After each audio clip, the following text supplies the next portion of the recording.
Just stay positive. Good vibes only.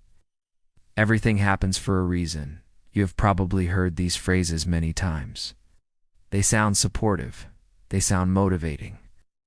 But if you have ever said them while feeling anxious, exhausted, or overwhelmed, you may have noticed something strange. The harder you try to be positive, the worse you feel. This is not a personal failure.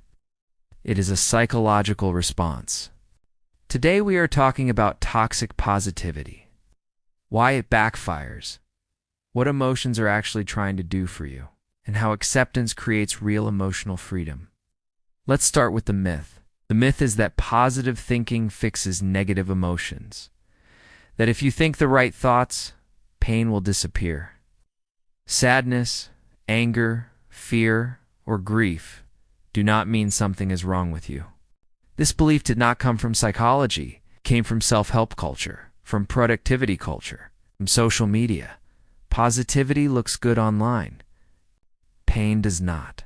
So we are taught to reframe immediately, to find the silver lining instantly, to override discomfort with affirmations. But forcing positivity does not resolve emotions, it suppresses them. Suppressed emotions do not disappear. They go underground.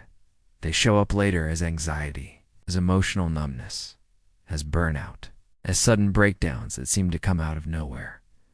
Positivity is not the problem. Using positivity to avoid emotions is... Now let's look at the psychological truth. Emotions are not problems. They are information. Anxiety signals uncertainty or threat. Sadness signals loss or unmet needs. Anger signals violated boundaries. Fear prepares the body to protect itself. When you force positivity, you tell your nervous system that its signals are wrong. But the nervous system does not respond to being ignored. It responds to being understood. This is why emotional suppression increases stress in the body. Your system thinks danger is being dismissed. So it gets louder, not quieter. Here is another truth. What you suppress becomes stronger. When you say, "I should not feel this way," you add judgment to the emotion. Now, instead of sadness, you have sadness and shame.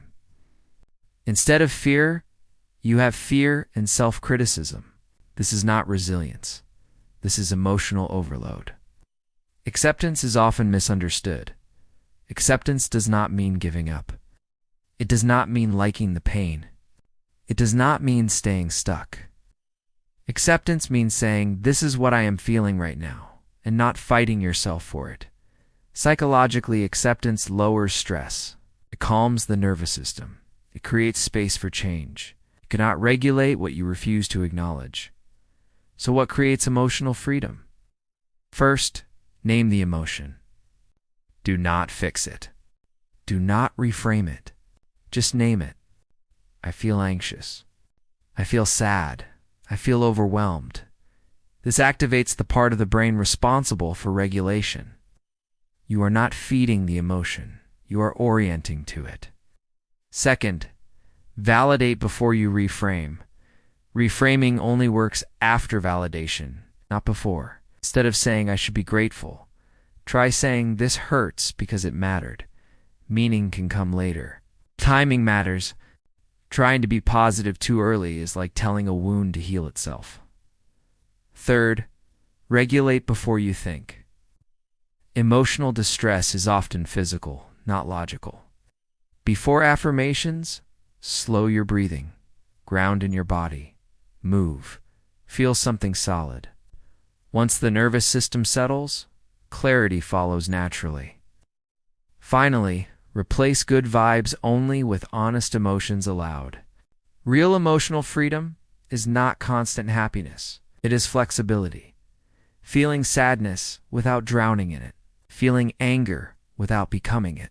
Feeling fear without obeying it. You do not need to be positive all the time. You need to be honest. Here is the paradox. The more you allow yourself to feel what is real, the less control it has over you. Positivity becomes healthy again when it is a choice, not a defense. So the next time someone says, "Just stay positive," Remember this. You are not broken. You are human. And that does not need fixing.